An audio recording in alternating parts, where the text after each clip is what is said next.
نحمدہ و نصلی علی رسولہ الکریم اعوذ باللہ من الشیطان الرجیم بسم اللہ الرحمن الرحیم آخذین ما آتاہم ربہم انہم کانوا قبل ذلک محسنین کانوا قلیلا من اللیل ما یہجعون وبالاسحار ہم یستغفرون صدق اللہ العظیم کہ جو کچھ ان کا رب انہیں دے گا وہ اسے خوشی خوشی لے رہے ہوں گے۔ وہ اس دن کے آنے سے پہلے نیکوکار تھے، راتوں کو وہ کم سوتے تھے اور پھر وہی رات کے پچھلے پہروں میں اللہ سبحانہ و تعالیٰ سے معافی مانگا کرتے تھے۔ بھائی اور بہنوں، رمضان المبارک میں تراویح کی نماز دراصل قیام اللیل ہی ہے۔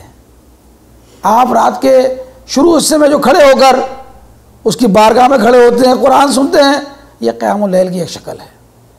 قیام اللیل کی دوسری شکل وہ ہے کہ جب رات آدھی بیت جائے اور اس کے بعد رات کو اس رب کے حضور کھڑے ہو جائیں، یا رات کا آخری حصہ رہ جائے اور یہ سحری سے کچھ پہلے کا وقت ہے۔ یہی وہ وقت ہے کہ جس میں استغفار کی تاکید یہ قرآن کرتا ہے۔ سحری کے وقت سے کم از کم آدھا گھنٹہ پہلے ہی اگر اٹھ جائیں تو یہ تہجد کا وقت ہوتا ہے۔ اللہ تعالیٰ کی رحمت سب سے زیادہ انہی گھڑیوں میں متوجہ ہوتی ہے۔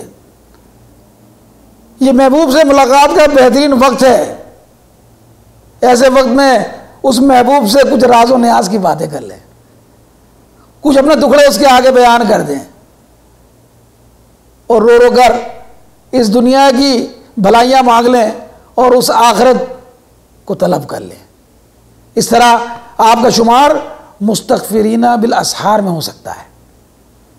یہ رات کا وہ حصہ ہے کہ جس کے بارے میں نبی کریم صلی اللہ علیہ وسلم نے بتایا کہ اللہ تعالیٰ دنیا والوں کے بہت قریب ہوتا ہے، بہت قریب آ جاتا ہے اور پکارتا ہے کہ کون ہے جو مجھ سے مانگے اور میں اس کو دوں، کون ہے جو مجھ سے اپنے گناہوں کی مغفرت چاہے اور میں اس کو معاف کر دوں۔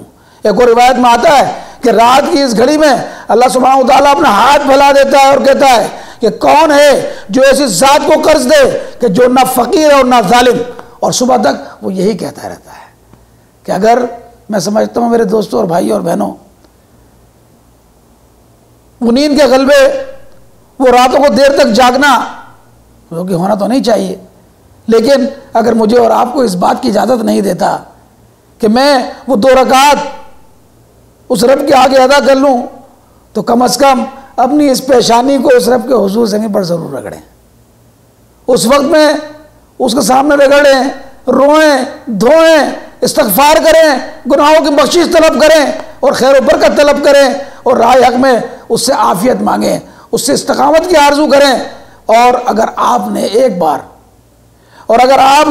میں دعوے سے کہتا ہوں کہ اگر آپ نے ایک بار آئے سحر گاہی کی یہ لذت پالی تو رمضان کے بعد بھی اس لذت کے پیچھے پیچھے جائیں گے۔ اللہ سے دعا ہے کہ اللہ سبحانہ و تعالیٰ ہمیں عمل کی توفیق عطا فرمائے۔ وآخر دعوانا ان الحمدللہ رب العالمین۔ اللہم صلی علی سیدنا محمد وعلی آلہ وصحبہ وسلم۔ اللہم صلی علی سیدنا محمد وعلی آلہ وصحبہ